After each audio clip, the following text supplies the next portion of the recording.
এদিকে দেখতে পারতেছেন, লেবু লেবু সরকারি চাকরি করে 2টা লেবু কিনে আনার সামর্থ্য আমাদের হয় না। যে সমস্ত পণ্ডিত, বিশেষজ্ঞ, অর্থনীতিবিদ যারা বলেন যে পে স্কেল দিলে দ্রব্যমূল্যের দাম বাড়ে, তাদেরকে বলতে চাই, আপনারা কোথায়? 10 বছর ধরে পে স্কেল হয় না, বেতন বাড়ে না, অথচ দ্রব্যমূল্যের দাম আকাশচুম্বী হয়ে বেড়েছে। এই যে দেখেন, লেবু সারা বছরের ফলন হয়, শুধু রমজান মাস আসলেই এর ফলন হয় না। ওই অন্যান্য যে ফল ফলাদি, সবজি, এর ফলাফল সব কিছু রমজান মাস আসলেই কমে যায়।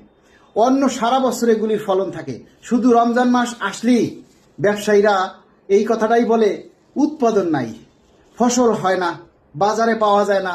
অথচ ম্যাজিস্ট্রেট, ভ্রাম্যমাণ আদালত বিভিন্ন জায়গায় ঘুরলে দেখে গোডাউন ভর্তি।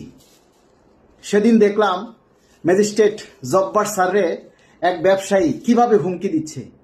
এইগুলি কন্ট্রোল নাই, কিন্তু আপনারা কথার কথা বলবেন যেগুলি আকথা, সেটা হচ্ছে যে পে স্কেল দিলেই দ্রব্যমূল্যের দাম বাড়ে। রমজান মাস আসলেই পণ্যের দাম দ্বিগুণ, 3 গুণ, 4 গুণ বাড়িয়ে দেয়।